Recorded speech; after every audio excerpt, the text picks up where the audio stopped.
Mi nombre es Miguel Ángel Jiménez y les doy la bienvenida a este video, donde revisaremos las primeras 3 unidades de la materia de Estadística Inferencial 1, impartida por el profesor Juan Morales. El capítulo 1 es la introducción a la estadística. Una meta común e importante de la materia de la estadística es la siguiente: aprender acerca de un grupo grande examinando los datos de algunos de sus miembros. A estos grupos grandes los denominaremos como población, mientras que a los grupos pequeños de los cuales obtendremos información los llamaremos muestra. Antes que nada, empecemos con algunas definiciones. Datos son el conjunto de información recolectada, tales como mediciones, géneros y respuestas de encuestas. Estadística es la ciencia que se encarga de planear estudios y experimentos, obtener datos y luego organizar, resumir, presentar, analizar e interpretar la información para extraer conclusiones basadas en esos datos. Población es el conjunto completo de todos los elementos, puntuaciones, personas, mediciones, etc., que se someten a estudio. El conjunto es completo porque incluye a todos los sujetos que se estudiarán. Censo es el conjunto de datos de cada uno de los miembros de la población. Y finalmente, muestra es un subconjunto de miembros seleccionados de una población. Pensamiento estadístico. Ya sea que realicemos un análisis estadístico con datos que hemos reunido o que examinemos uno realizado por alguien más, no debemos aceptar a ciegas los cálculos matemáticos. Es necesario tomar en cuenta los siguientes factores, como el contexto de los datos, fuente de los datos, método de muestreo, conclusiones e implicaciones prácticas, los cuales revisaremos a continuación. Los datos de la tabla 1.1 representan los pesos en kilogramos de estudiantes de la Universidad de Rutgers en Nueva Jersey. Los valores X son los pesos registrados en el mes de septiembre de su primer año de estudios y los valores Y son los pesos correspondientes registrados en abril del siguiente semestre. Por ejemplo, el primer estudiante pesó 56 kilogramos en septiembre y posteriormente 53 kilogramos en abril. Esos pesos están incluidos en un estudio en el cual anexo la fuente. Si estos datos representaran números impresos de un equipo de fútbol americano, por ejemplo, no tendrían sentido.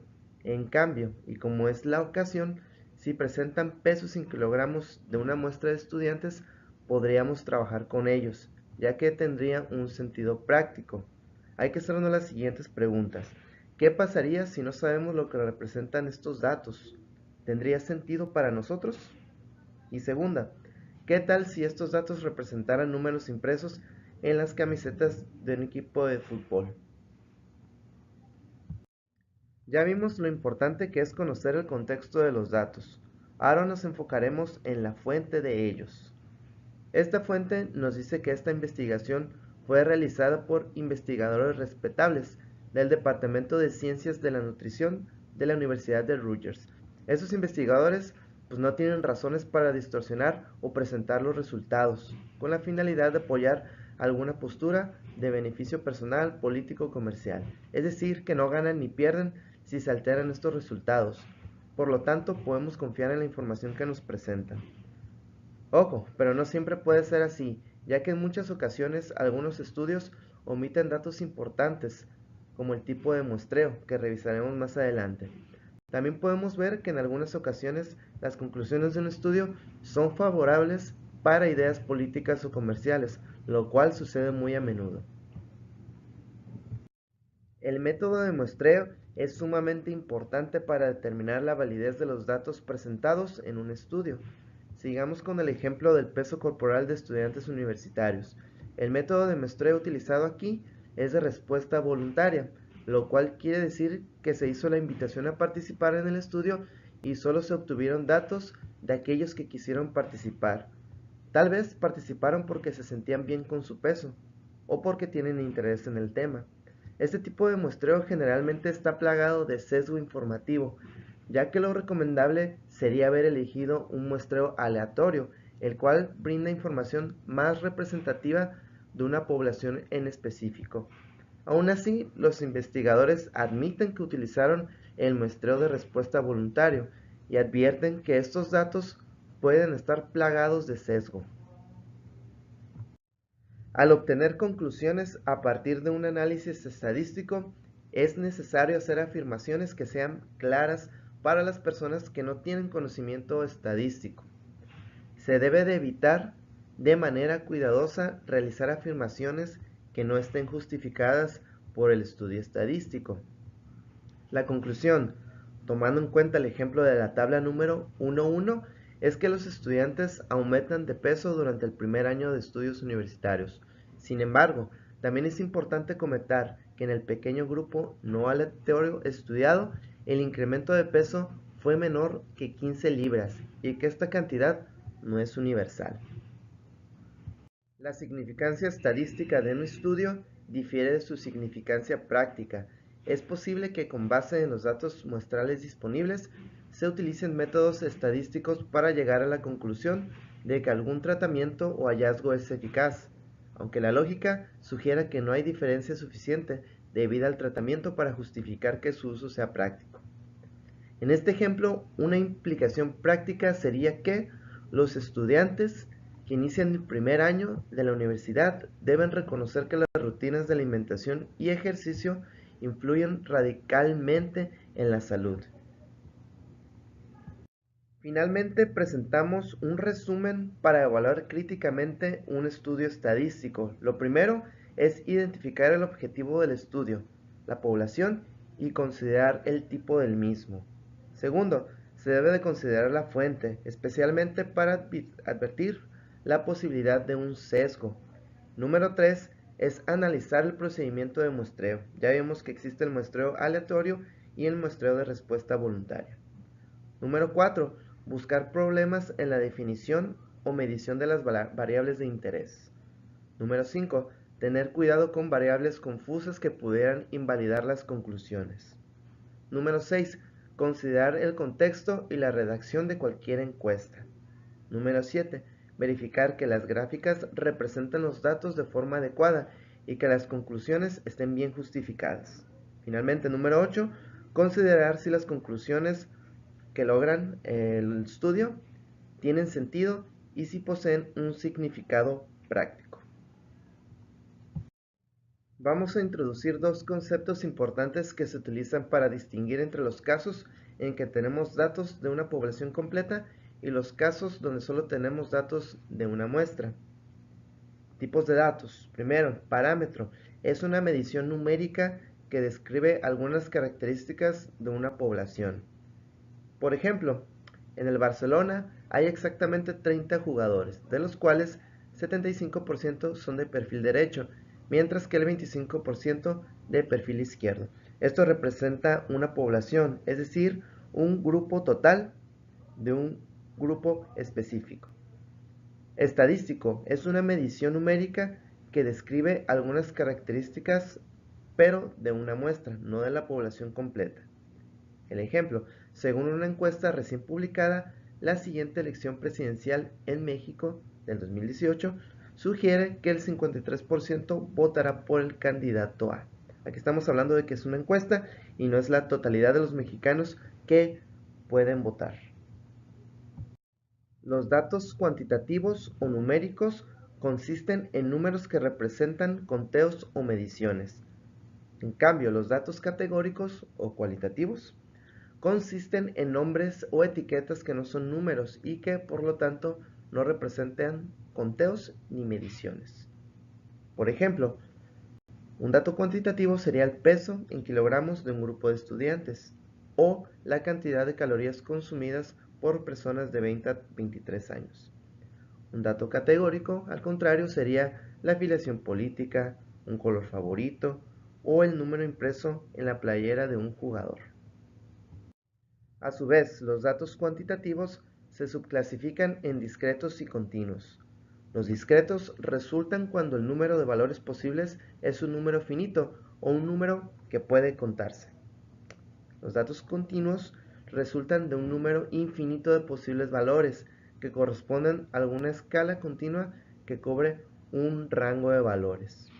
Un ejemplo, los números de latas de bebidas de Coca-Cola son datos discretos, es decir, los números que pueden producirse, porque se pueden contar, en tanto que el volumen de una lata, es decir, el volumen de la bebida, es un dato continuo que siempre puede variar. Otra forma común de clasificar los datos consiste en usar 4 niveles de medición: nominal, ordinal, de intervalo y de razón. Nominal consiste exclusivamente en nombres, etiquetas o categorías. Aquí los datos no se pueden acomodar en un esquema de orden. Segundo, ordinal. Los datos que pueden acomodarse en algún orden, aunque las diferencias entre los valores de los datos no pueden calcularse o carecen de un significado. De intervalo se parece al nivel ordinal, pero con la propiedad adicional de que la diferencia entre dos valores de datos cualesquiera sí tiene un significado. Sin embargo, los datos en este nivel no tienen un punto de partida cero naturalmente. De razón es similar al nivel de intervalo, pero con la propiedad adicional de que sí tiene un punto de partida cero natural. Por ejemplo, la distancia recorrida por un automóvil o el precio de algún producto, el cual sí puede ir desde cero. Analizar críticamente un estudio estadístico es tener la capacidad de distinguir entre conclusiones estadísticas que pueden ser válidas y aquellas que están llenas de errores independientemente de la fuente. A continuación nos enfocaremos en dos puntos: gráficas y su uso inadecuado. A menudo los datos estadísticos se presentan de forma visual, es decir, en gráficas. Los datos representados gráficamente deben interpretarse de forma cuidadosa. Segundo, muestras erróneas. Algunas muestras son erróneas en el sentido de que el método empleado para recabar los datos arruina la muestra, de modo que no es posible que ésta se encuentre sesgada, es decir, que no sea representativa de la población en la que se obtuvo. Algo que ya habíamos comentado al inicio de este video es la muestra de respuesta voluntaria. Es aquella a la que los propios sujetos deciden incorporarse. Ojo, no es recomendable sacar conclusiones acerca de una población si se utiliza este tipo de muestreo. Otra forma de malinterpretar datos estadísticos consiste en encontrar una asociación estadística entre dos variables y concluir que una de ellas causa o afecta directamente a la otra variable. Esta relación se denomina correlación, y una correlación no implica siempre causalidad. Ojo, no utilizar una correlación entre dos variables para justificar que una de las variables causa la otra. A continuación revisaremos algunos otros errores comunes. Resultados reportados. Cuando se recaban datos de personas, es mejor tomar las medidas en lugar de pedir a los sujetos que reporten resultados. Por ejemplo, si estamos haciendo un estudio estadístico que tenga que ver con el peso de las personas, es mejor medirlos en vez de preguntarles. Segundo, muestras pequeñas. Las conclusiones no se deben de basar en muestras demasiado pequeñas. Porcentajes. En algunos estudios se citan porcentajes confusos o pocos claros. Recuerde que el 100% de alguna cantidad se refiere a la totalidad y que por lo general no está justificado hacer referencia a porcentajes mayores que el 100%. Número 4. Preguntas que inducen respuestas. Si las preguntas de encuesta no se redactan de forma adecuada, los resultados de un estudio pueden ser engañosos. Otro de los errores suele ser el orden de las preguntas. Las preguntas de una encuesta se sesgan de manera no intencional debido a factores como el orden de los reactivos que se someten a consideración. Falta de respuesta. Existe una falta de respuesta cuando alguien rehúsa contestar una pregunta de encuesta o cuando la persona no está disponible. Datos faltantes. En ocasiones los resultados se ven muy afectados por datos que faltan. Número 4.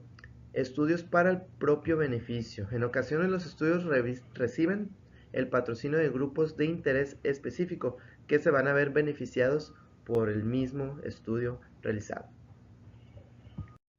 Revisaremos los tipos de estudios estadísticos. Se refiere a la manera en la que fueron recolectados los datos, los cuales generalmente se obtienen de dos tipos de estudios: estudios observacionales y experimentos. En un estudio observacional vemos y medimos características específicas, pero no intentamos modificar a los sujetos que estamos estudiando. En los experimentos aplicamos algunos tratamientos y luego procedemos a observar sus efectos sobre los sujetos. El detalle para efectuar cualquiera de estos estudios es elegir la muestra de sujetos de tal forma que represente a la población en general. Ojo, aunque las muestras de respuesta voluntaria son muy comunes, sus resultados no suelen ser útiles para hacer inferencias válidas acerca de las poblaciones más grandes. Y hablando sobre recabar información, veremos los principales tipos de muestreo. La muestra aleatoria simple. Se selecciona una muestra de n sujetos de manera que cada posible muestra del mismo tamaño n tenga la misma posibilidad de ser elegida. El muestreo aleatorio. Cada miembro de la población tiene la misma probabilidad de resultar seleccionado para el estudio. A menudo se usan computadoras para generar números aleatorios. Finalmente, la muestra probabilística implica seleccionar a miembros de una población de forma que cada miembro tenga una posibilidad conocida de ser elegido. Pasaremos al área de los ejercicios del capítulo número 1. Antes de empezar a resolver los problemas de esta unidad y de las siguientes, les tengo que advertir que no vamos a mencionar el planteamiento, solamente la respuesta de estos problemas. Al final de este video ustedes van a poder consultar la fuente de donde sacamos dichos problemas. ¿Ok? Comenzamos. Número 1. Muestra de respuesta voluntaria. ¿Qué es una muestra de respuesta voluntaria?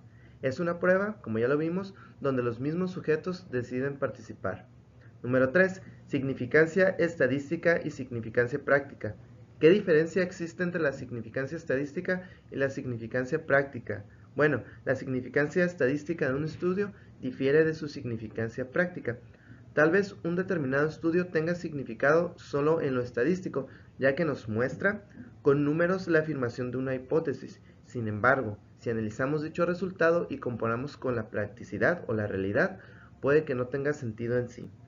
Número 7. Super Bowl. Los Gigantes de Nueva York derrotaron a los Broncos de Denver en el Super Bowl con un marcador de 120-98. Esto es posible, pero muy improbable. Número 9.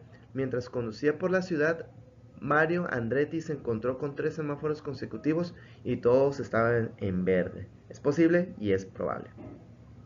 Para el problema número 19 vamos a utilizar la tablita que colocó ahí arriba, que dice pesos de automóviles y cantidades de combustible consumido en carretera, donde tenemos los pesos en libras y el consumo de combustible por millas entre galones. ¿Okay? Nos está preguntando si cada valor X está asociado con el valor correspondiente Y de alguna forma significativa. Nos pregunta también que si tiene sentido utilizar la diferencia entre cada valor X y Y ubicado en la misma columna y el porqué de ello. No tiene sentido utilizar la diferencia porque son distintos tipos de datos. Unos son pesos y otro es consumo de combustible. En este caso, los datos pareados se refieren a un antes y un después de la misma medición. Es decir, aquí no tenemos datos pareados. Problema número 23. Nos dice que en un estudio del programa Ornish para la pérdida de peso, 40 sujetos perdieron un promedio de 3.3 libras después de 12 meses de tratamiento. Nos pregunta si el programa Ornish para la pérdida de peso tiene significancia estadística y también si tiene significancia práctica. También nos pregunta el por qué. Tiene significancia estadística porque lograron reducir su peso, pero no tiene significancia práctica porque el peso que perdieron realmente es muy poco. Podrían haber utilizado otros métodos para el mismo fin y en menor tiempo lograr la misma meta. En el problema número 27 nos dice lo siguiente: remítase las cantidades de combustible consumido en la ciudad y en carretera por los diferentes automóviles del conjunto de datos 16 del apéndice B. Ustedes van a tener que revisar este apéndice, no lo coloco aquí porque está en la fuente que viene citada al final de este video. Dice, compare las cantidades de combustible consumido en la ciudad con las cantidades consumidas en carretera. Después responde las siguientes preguntas sin efectuar cálculos. Número A. Nos pregunta si la conclusión de que las cantidades consumidas en carreteras son mayores que las cantidades consumidas en la ciudad parecen estar sustentadas por una significancia estadística. A lo que yo respondo, sí tiene una significancia estadística, ya que en la ciudad consume un promedio de 21 galones, mientras que en la carretera 29 galones. ¿Okay? En la ciudad consume menos y en la carretera consume más. Número B, nos pregunta si esta conclusión de que las cantidades consumidas en carretera sean mayores que las consumidas en la ciudad parecen estar sustentadas por una significancia práctica. Yo respondo, no tiene significancia práctica, ya que en la ciudad pues frenas, cambias de velocidades y exiges más al automóvil, y en carretera vas a velocidad constante y no gastas tanto combustible, así que no tiene mucha significancia práctica. Número C. ¿Cuál sería una de las implicaciones prácticas de una diferencia sustancial entre las cantidades de combustible consumidas en la ciudad y en carretera? Si tomamos en cuenta que las mismas condiciones de longitud recorrida, tipo de auto, frenado, etc., lo único que podría hacer la diferencia son las condiciones físicas de la superficie recorrida. Por ejemplo, si están malas condiciones, influye en el consumo de gasolina. Los datos cuantitativos y categóricos. ¿Cuál es la diferencia entre los datos cuantitativos y datos categóricos? Los datos cuantitativos son números que expresan mediciones tales como pesos, litros, minutos, etc., mientras que los categóricos, o también llamados cualitativos, se refieren a categorías, como colores, números impresos de camiseta o afiliación política, como ya pudimos revisar. Número 6. De los senadores que conforman el Congreso estadounidense actual, el 44% son demócratas. Estamos hablando de que este es un parámetro porque representa al total de la población, y la población son los senadores que conforman el Congreso estadounidense. Número 10. Tabla periódica. El peso atómico promedio, o la media del peso atómico, de todos los elementos de la tabla periódica es de 134.355 unidades de masa atómica unificada. Esto se refiere a un parámetro. Número 12. Ganancias de películas. El autor eligió al azar 35 películas y calculó la cantidad de dinero que obtuvieron por las ventas de boletos. Aquí de entrada, eso es un dato estadístico, porque ya se está hablando de un muestreo aleatorio. Problema número 32. American Online pidió a los suscriptores que respondieran la siguiente pregunta: ¿qué frase publicitaria te disgusta más? Se presentó a los participantes una lista con varias frases y ellos respondieron. Nos está preguntando por la muestra, por quién es la población y si es representativa. Ok, primero, la muestra es de 33.160, como lo menciona el planteamiento. Y la población son los suscriptores de American Online, porque ellos publicaron dicha encuesta. La muestra, por más grande que sea, no representa a la población, porque se trata de una muestra de respuesta voluntaria. Solo contestaron los que quisieron, no estaban interesados en el tema. Número 34. Interpretación de una encuesta política. Para la encuesta descrita en el problema del capítulo, suponga que se preguntó a los participantes por el partido político de su preferencia y que las respuestas se codificaron como 0 para demócratas, 1 para republicanos, 2 para independientes o 3 para cualquier otra respuesta. Nos dice, si se calcula el promedio de las cifras y se obtiene 0.95, ¿cómo se interpreta este valor? Pues bueno, el valor de 0.95 se interpreta como que la opción número 1 de los republicanos tuvo más incidencia, es decir, en la que respondieron más. Sin embargo, no tiene sentido promediar esto, ya que se trata de datos categóricos. Esos deben tratarse de una manera distinta.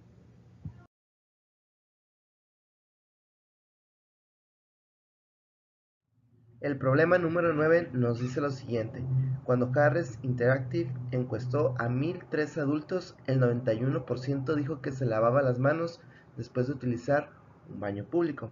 Sin embargo, cuando se hizo una observación de 6.336 adultos, se encontró que en realidad el 82% se lavaba las manos. El problema nos pregunta, ¿cómo se puede explicar esta discrepancia? ¿Qué porcentaje es más probable que indique con exactitud la tasa real de las personas que se lavan las manos en un baño público? Esta encuesta, el primer dato, tiene sesgo informativo, porque el tópico es la higiene personal. En este caso, el porcentaje del 82% que se lavan las manos es más creíble, ya que los datos se recogieron mediante la observación. El problema número 21, que trata acerca de porcentajes, nos dice que convertamos la fracción de 5 octavos a un porcentaje equivalente, lo cual equivale al 63%. En el inciso B nos dice que convertamos 23.4 a su equivalente decimal, lo cual es 0.234.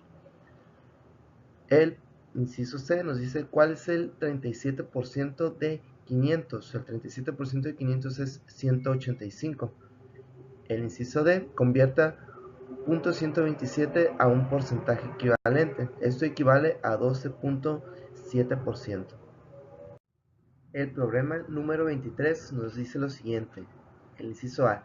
En una encuesta Gallup aplicada a 734 usuarios de Internet, el 49% reveló que de manera frecuente u ocasional realiza compras en línea. Nos pregunta, ¿cuál es el número real de usuarios de Internet que afirmaron que compran en línea de manera frecuente u ocasional? Para esta respuesta tenemos lo siguiente. 360 personas dijeron haber realizado compras en Internet. 360 personas es el 49% de 734 usuarios. ¿Okay? Inciso B. De los 734 usuarios de Internet encuestados por Gallup, 323 dijeron que de manera frecuente u ocasional realizan planes de viaje consultando información en línea. Nos preguntan por el porcentaje de personas que afirmaron esto. Como respuesta al inciso B, 44% dijeron haber realizado planes de viaje consultando información en Internet. Problema número 27. Porcentajes en los medios de comunicación. En el New York Times Magazine, un reporte acerca de la disminución de inversión occidental en Kenia incluyó la siguiente afirmación. Después de años de vuelos diarios, Lufthansa y Air France suspendieron el servicio a los pasajeros. La inversión extranjera cayó 500% durante la década de 1990. Nos pregunta, ¿qué es incorrecto en esta afirmación? Lo incorrecto es utilizar el porcentaje de 500%. Lo ideal sería utilizar porcentajes del 0 al 100. En el problema número 4, muestra de conveniencia, nos dice, el autor realizó una encuesta entre los estudiantes de sus clases, les pidió que indicaran si eran zurdos o diestros. Nos pregunta, ¿es probable que esta muestra de conveniencia arroje resultados que sean típicos de la población? Y segundo, ¿es probable que los resultados sean buenos o malos? La calidad de los resultados de esta encuesta refleja la calidad de muestras de conveniencia en general. Pues los datos que obtendrás son típicos de la población, ya que hay más probabilidad de que haya más diestros en un salón de clases o en cualquier otro lugar, y sí refleja la calidad de este tipo de muestras generalmente. Problema número 6. Encuesta sobre tabaquismo. Gallup realizó una encuesta telefónica a 1018 adultos y el 22% de ellos admitieron haber fumado cigarrillos durante la semana anterior. Esto se trata de un estudio observacional. Número 10. Prueba de la equinacia. Nos está preguntando por el tipo de muestreo que se utilizó. Aquí el tipo de muestreo utilizado es el muestreo por conglomerado, ya que se separaron en dos grupos. Un grupo de ellos fue tratado con la equinacia y otro grupo fue tratado solamente con un placebo. Problema número 22. Muestra sistemática. Un ingeniero de control de calidad selecciona cada 10 milésimo dulce M&M's que se produce. Este plan de muestreo da como resultado una muestra aleatoria. Pregunta. ¿Una muestra aleatoria simple? Explique. No se trata de un muestreo aleatorio ni aleatorio simple. Se trata de un muestreo sistemático. Problema número 24. Muestra estratificada. Con la finalidad de realizar una prueba de la brecha de género en la forma en que los ciudadanos perciben al presidente actual, Tompkins Company encuesta exactamente a 500 hombres y 500 mujeres seleccionados al azar entre todos los adultos que viven en Estados Unidos. Suponga que el número de hombres y mujeres adultos es el mismo. Este plan de muestreo da como resultado una muestra aleatoria. una muestra aleatoria simple? Explique. No es una muestra aleatoria simple, se trata de un muestreo por conglomerado. Problema número 26, muestreo de estudiantes. Dice, un salón de clases alberga 36 estudiantes sentados en 6 filas diferentes con 6 estudiantes en cada fila. El profesor arroja un dado para elegir una fila y luego lo arroja nuevamente para elegir un estudiante específico de la fila.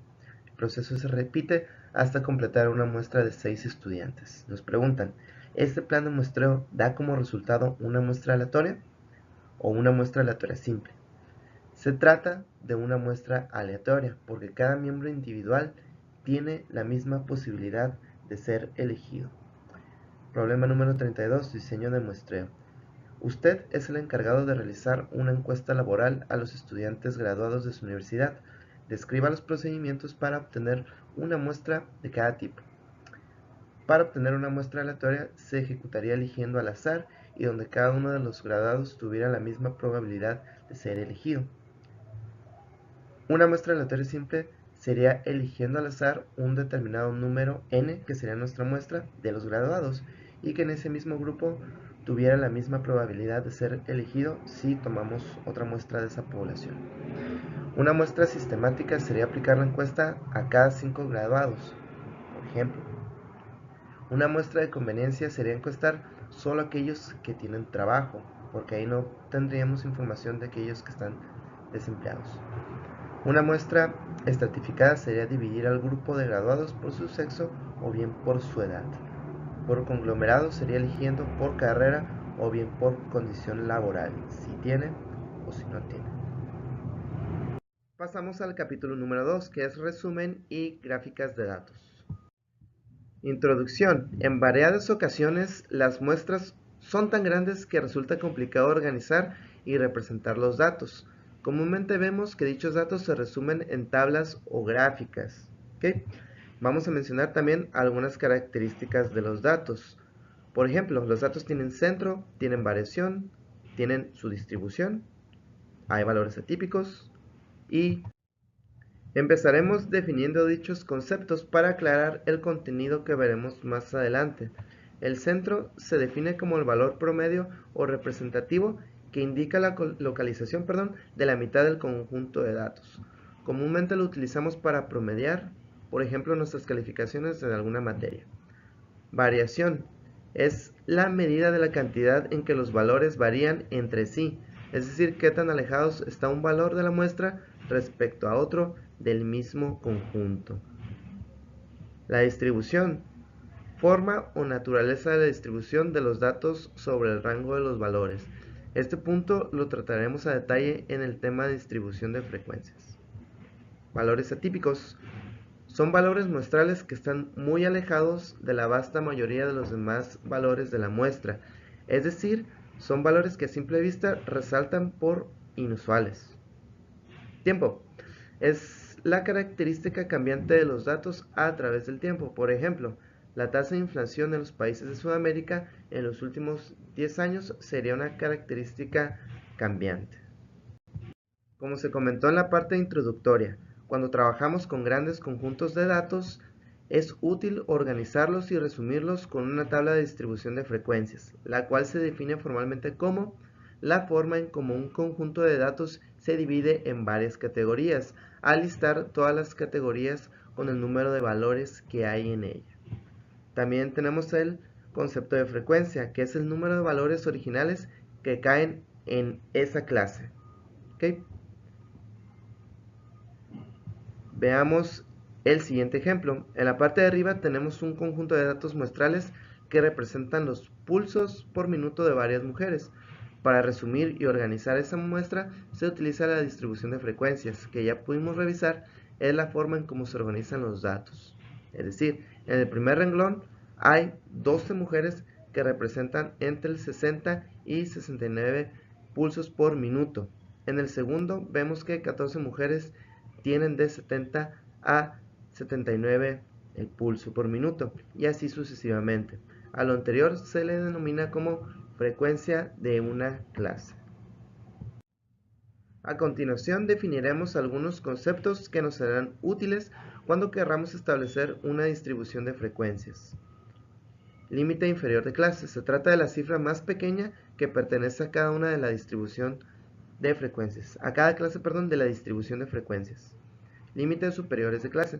Las cifras más grandes que pertenecen a cada clase de la distribución de frecuencias. Fronteras de clase.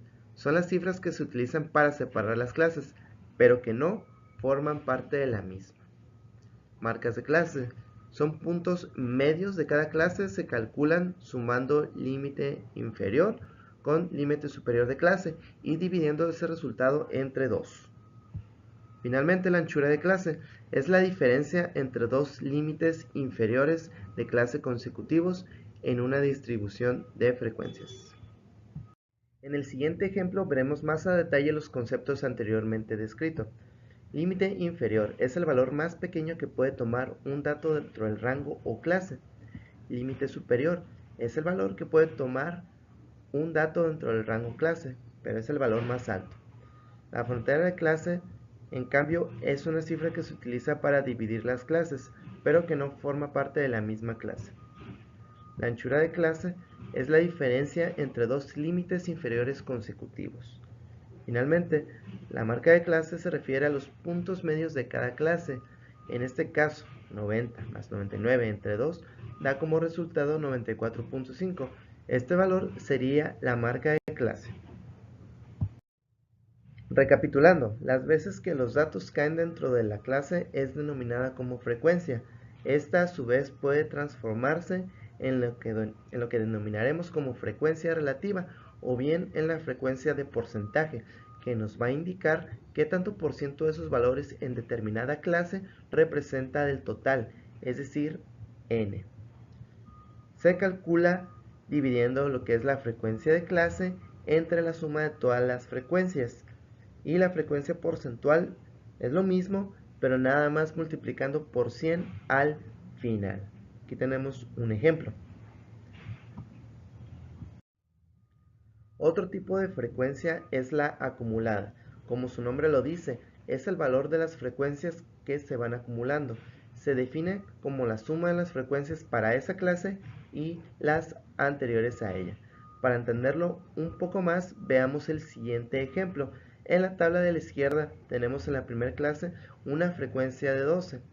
En la segunda clase tenemos 14, que se acumula a la anterior de 14, dándonos una frecuencia acumulada de 26, y así sucesivamente. La elaboración de la distribución de frecuencias de un conjunto de datos dado suele hacerse a computadora y de manera automática. Sin embargo, es importante conocer el proceso manual para poder entender la naturaleza de nuestros datos.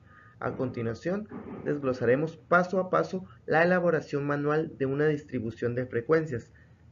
Después de ello, veremos un ejemplo en los ejercicios. Paso número 1, número de clases. Podemos determinar el número de clases a través del método Sturges con la siguiente fórmula. K es igual a 1 más 3.3 logaritmo de n. N es el número de datos de nuestra muestra en turno. Paso número 2, calculamos la anchura de clase con la siguiente fórmula. Anchura de clase es igual a valor más alto menos el valor más bajo entre el número de clases que resultaron. Ojo, hay que redondear este resultado siempre hacia arriba. Paso número 3. Elegir límite inferior de primera clase. Elegir el límite inferior de nuestra primera clase es esencial. Opta por elegir el valor del dato más bajo o bien un valor más pequeño. Ejemplo, si nuestro dato más pequeño es 11, podemos elegir 11 o un número menor como nuestro límite inferior de la primera clase. Paso número 4. Sumar anchura de clase. Sumar al límite inferior elegido la anchura de clase, lo cual nos da el límite inferior de la segunda clase. Sumar a ese límite la anchura de clase y así sucesivamente vamos sacando los demás. Ejemplo, 11 más 9 es igual a 20. 20 sería nuestro segundo límite inferior si seguimos lo anterior demostrado. Paso número 5. Anotar límites inferiores y superiores. Recuerden que esto es de manera manual. En una columna vertical, anotar los límites inferiores, después los superiores, justo como lo tenemos ahí en el ejemplo. Paso número 6 sería agregar las frecuencias. Tenemos que repasar los valores uno por uno e ir añadiéndolos a las clases en las que pertenezcan. Anexamos también un ejemplo que dice límite inferior 11 al límite superior 19, que eso sería la primera clase. Hay 9 valores que cayeron dentro de esa clase. Histogramas. Un histograma es también una herramienta que resume grandes muestras de datos y al ser de tipo visual nos permite determinar conclusiones de una manera mucho más sencilla. Los histogramas son generados automáticamente por sistemas informáticos, por ello no es de suma importancia dominar su creación manual. Lo que sí es importante es lo siguiente: debemos de comprender la información que nos está mostrando. Un ejemplo de un histograma es que se trata de una gráfica de barras de la misma anchura, representadas una junto a la otra. Se compone de dos escalas, la vertical, que representa las frecuencias, y la horizontal, que representa a nuestras clases, justo como lo tenemos en el ejemplo. El histograma es una gráfica, sin embargo, no todos nuestros datos muestrales se van a adaptar de una manera eficaz a este tipo de herramienta. Por ello se utilizan las denominadas gráficas estadísticas, las cuales permiten mostrar claramente las características de nuestros datos. Revisaremos los siguientes tipos de gráficas: polígono de frecuencias, ojiva, gráfica de puntos, gráfica de barra, Pareto, circulares, diagrama de dispersión y series de tiempo. Rápidamente describiremos cada una de las gráficas estadísticas. Primero, el polígono de frecuencias. Este tipo de gráfica utiliza segmentos lineales conectados a puntos que se localizan directamente encima de las marcas de clase representadas en el eje horizontal. Se construye a partir de una distribución de frecuencias. La ojiva. Este tipo de gráfica representa frecuencias acumuladas. Nos sirve para determinar el número de valores que se ubican por debajo de un valor en específico. También es de tipo lineal. Describe las frecuencias acumuladas y utiliza las fronteras de clase en el eje de la escala horizontal, mientras que el eje vertical los valores de las frecuencias acumuladas. Gráfica de puntos. Es similar a la gráfica de barras o histogramas. Las columnas son sustituidas por puntos, que pueden ir vertical tanto como horizontalmente. Para su elaboración se utilizan los valores de las distribuciones de frecuencias. La gráfica de barras utiliza barras del mismo ancho para representar las frecuencias absolutas o relativas de la tabla de distribución de frecuencias. Pueden ser superpuestas horizontales o verticales. En el eje vertical vemos las frecuencias y en el horizontal vemos las categorías, que son nuestras marcas de clase. El Pareto. Este tipo de herramienta se utiliza cuando queremos resaltar y dirigir la atención a categorías más importantes. Las barras se acomodan en orden descendente de acuerdo con los valores de las frecuencias. Esta gráfica, la gráfica circular, nos muestra datos porcentuales. Está representada como si fuera un pastel. Cada rebanada representa la categoría y su tamaño depende de su frecuencia porcentual. Diagrama de dispersión. Este tipo de gráfico es útil para correlacionar. Presenta un eje X y un eje Y relativos a la primera y segunda variable a mostrar. Este diagrama nos permite entonces determinar las relaciones de los datos alcanzados. Gráfica de series de tiempo. Esta herramienta incluye datos de series de tiempo con el fin de representar diferentes momentos. Es similar a la gráfica de polígono de frecuencias. Gráficas inadecuadas. Algunas gráficas contienen errores de diseño y algunas otras son correctas, pero resultan confusas para el público. Es importante distinguir las gráficas incorrectas. Por ello, se presentan a continuación algunos errores más comunes. Número 1. Eje sin valor 0. Número 2. Los pictogramas. Eje sin valor 0. Cuando el eje de las frecuencias no inicia desde 0, genera confusiones y hace diferencia. Por ejemplo, veamos las siguientes dos gráficas. La primera no inicia desde 0 y entonces vemos un margen considerable. a pesar de que las cantidades no están muy distantes. En la segunda gráfica vemos que inicia desde cero y la vemos un poco a la par. Los pictogramas son los dibujos tridimensionales que se utilizan para describir datos como dinero, personas, casas, etc. El diseño podría crear falsas impresiones como los siguientes ejemplos.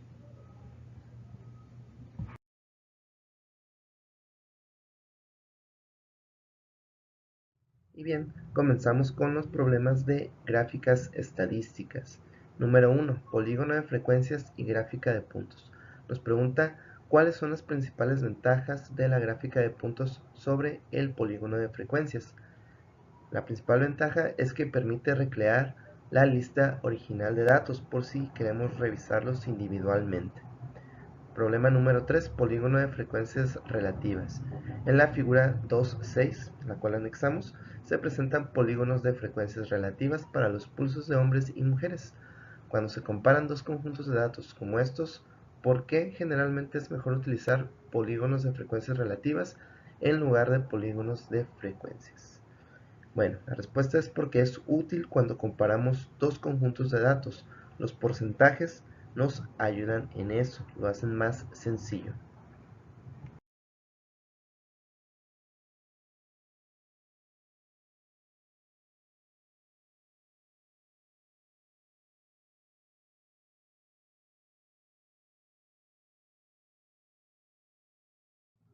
Problema número 2 de pensamiento crítico, gráficas inadecuadas. American Online ocasionalmente realiza encuestas en línea en la que los usuarios de Internet pueden responder a una pregunta. Pregunta: si se construye una gráfica para ilustrar los resultados de esta encuesta, ¿la gráfica ayudará a comprender mejor la población en general? Y pregunta por qué. Bueno, esta gráfica no va a ayudar a comprender una población en particular, solamente nos mostrará datos del grupo de personas que accedió a contestar esa encuesta, es decir, que se trata de una muestra de respuesta voluntaria, lo cual tiene sesgo informativo.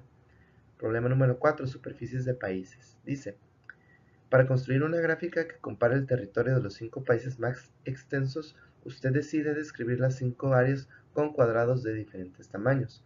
Si se dibujan los cuadrados de modo que las áreas sean proporcionales a las áreas de los países correspondientes, la gráfica resultante será confusa. ¿Por qué?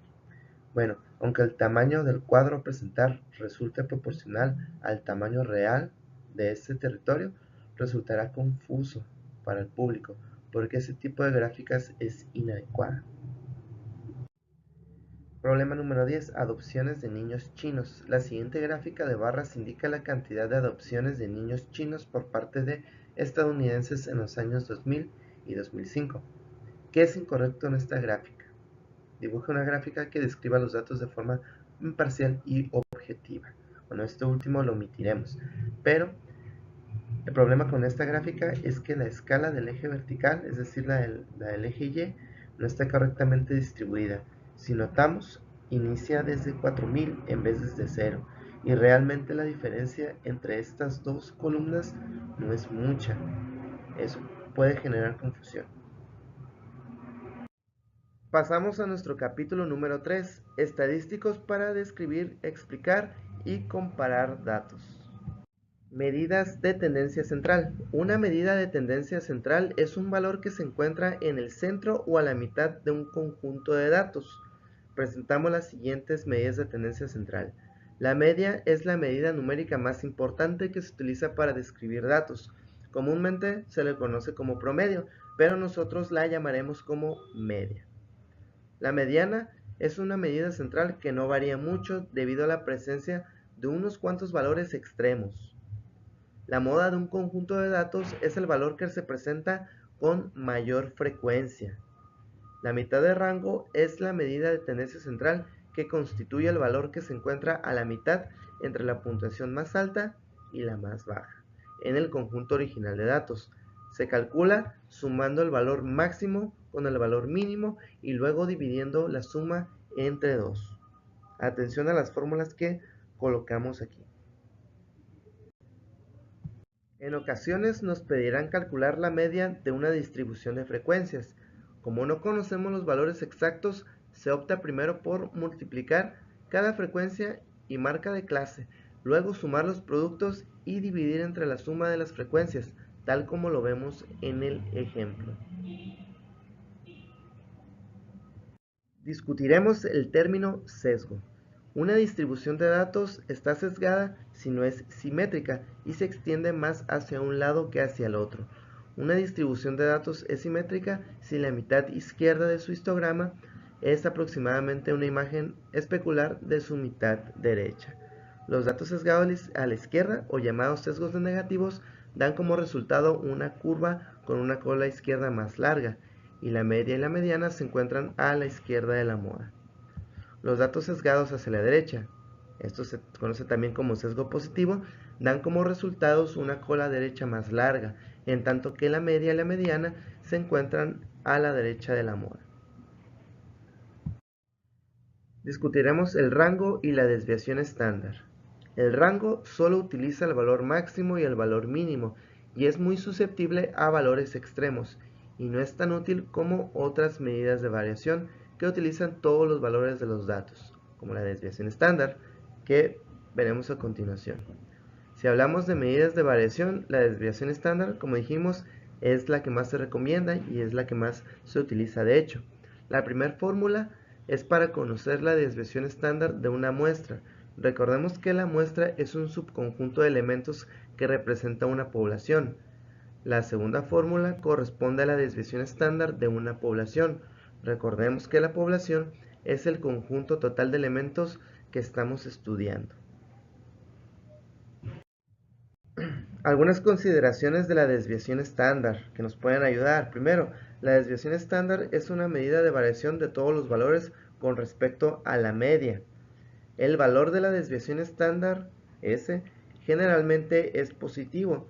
Solo es igual a 0 cuando todos los valores de los datos son el mismo número. Nunca es negativa. Además, valores grandes de S implican mayores cantidades de variación. El valor de la desviación estándar, S, puede aumentar de manera drástica con la inclusión de uno o más valores atípicos o también llamados valores inusuales que se alejan de los demás. Al final, las unidades de la desviación estándar, como minutos, pies, libras, etc., son las mismas de los datos originales. A continuación, presentamos los pasos para calcular la desviación estándar. Es importante saber todos los pasos de este concepto y saber cómo llegamos a tal. No voy a mencionar los pasos, por lo que les recomiendo pausar el video y anotarlos o bien seguirlos si están realizando algún ejercicio. Varianza.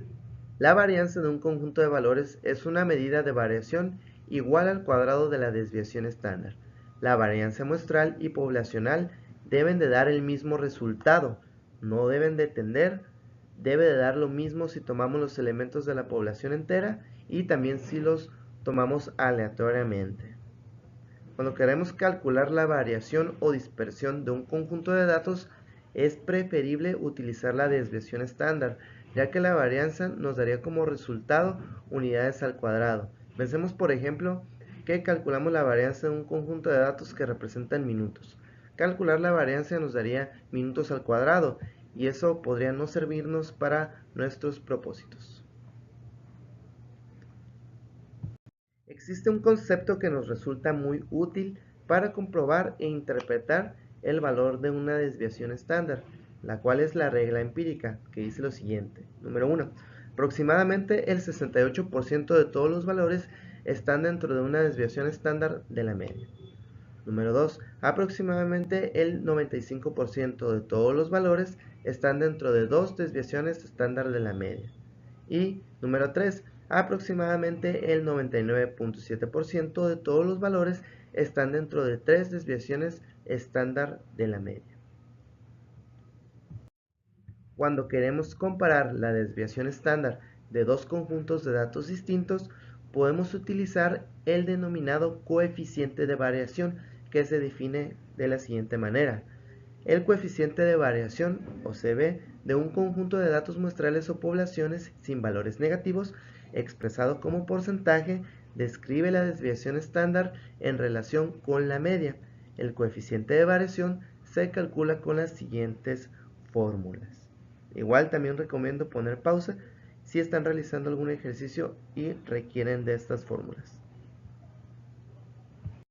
Y pasamos a los ejercicios de este capítulo número 3. Problema número 1 de medidas de tendencia central.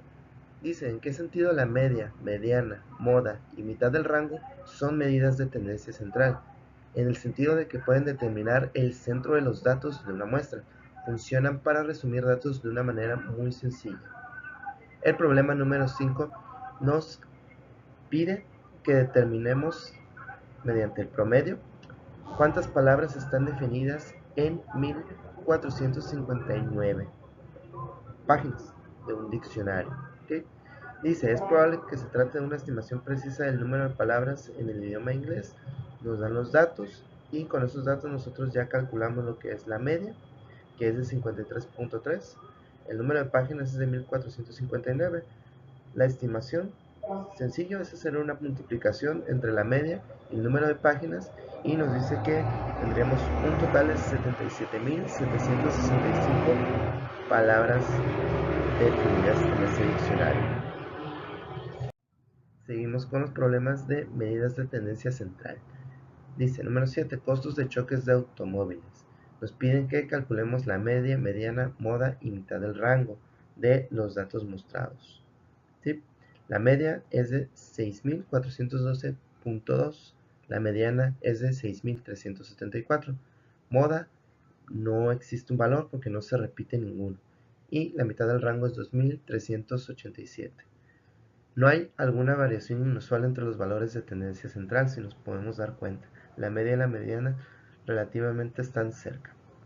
En el problema número 11, vuelos de transbordador especial, nos dan las duraciones de algunos vuelos. Nosotros lo que hicimos es sacar la media, mediana, moda y mitad del rango. La media corresponde a 217.3, la mediana a 235, la moda 235 y mitad del rango 190.5. El 0 es un valor atípico, si se dan cuenta, y se puede explicar porque el vuelo finalmente no se ejecutó debido a una falla técnica o algún otro problema.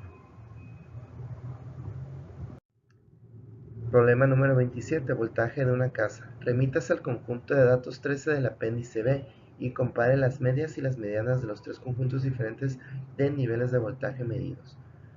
Los apéndices están incluidos en el libro que al final voy a referenciar. Mucho ojo. Bueno, nos da la siguiente media y la siguiente mediana. En los pols casa nos da 123.7, la mediana de 123.7, es igual. En generador 124.7 y 124.7 de media y mediana respectivamente, es igual. Y de dispositivo 123.6 y 123.7. Es el único valor que varía y en realidad es muy poco. En este ejercicio nos piden calcular la media de una distribución de frecuencias y nos piden compararla con la media total de los datos de la muestra. ¿Okay? Nosotros tenemos la media a través de la distribución que es igual a 20.94 miligramos y la media que ellos publicaron es de 21.1. En realidad no existe una variación considerable entre la media obtenida a través de todos los datos y la obtenida a través de la distribución de frecuencias. Multas por exceso de velocidad. Nos pide lo mismo que en el ejemplo anterior. Con esta tablita nosotros ya sacamos lo que es la media a través de la distribución de frecuencias y la media que ellos publicaron y en realidad no varía nada. Media ponderada. Un alumno del autor publicó las siguientes calificaciones: B, C, B, A y D. A equivale a 4, B a 3, C a 2, D a 1 y F a 0. Nos dice, calcula el promedio de las calificaciones y redondea el resultado a 2 posiciones decimales. Si la lista del rector requiere un promedio de 3 o mayor, ¿podrá ingresar este estudiante a la lista del rector? Vemos las calificaciones obtenidas, sacamos la media y nos da 2.800 unidades. ¿Okay? Si se redondea a 2 posiciones decimales, no podrá ingresar a la lista del director, ya que requiere un mínimo de 3, y nosotros obtuvimos 2.8. En el siguiente problema nos pide que calculemos las medias recortadas del conjunto de datos 24 del apéndice B. ¿Okay? Nosotros ya la sacamos. La media es de 703.1, la mediana es de 713.5, y aquí viene lo importante. La media recortada del 10% de los datos es de 709.7 y la media recortada al 20% es de 713.7. Pruebas de asientos de seguridad para niños. La National Highway Traffic Safety Administration realizó pruebas de choque con los asientos de seguridad para niños que se utilizan en los automóviles. A continuación se incluyen los resultados de esas pruebas, con las medidas expresadas en X, que son unidades estándar de lesiones de cabeza. Según los requisitos de seguridad, la medida debe ser menor de 1000 X. Nos pregunta, ¿existe una gran variación en las medidas de las pruebas de los asientos de seguridad para los niños? Lo que tenemos que hacer aquí es sacar la varianza, desviación estándar y el rango, que son las tres medidas de variación. Nos dice, el rango y la desviación están por debajo de la especificación de menos 1000 X, por lo tanto cumple con dicho requisito. Y finalmente les muestro las referencias utilizadas en este video. La más importante es el libro de Mario Triola. En él van a encontrar todos los ejercicios resueltos en este video.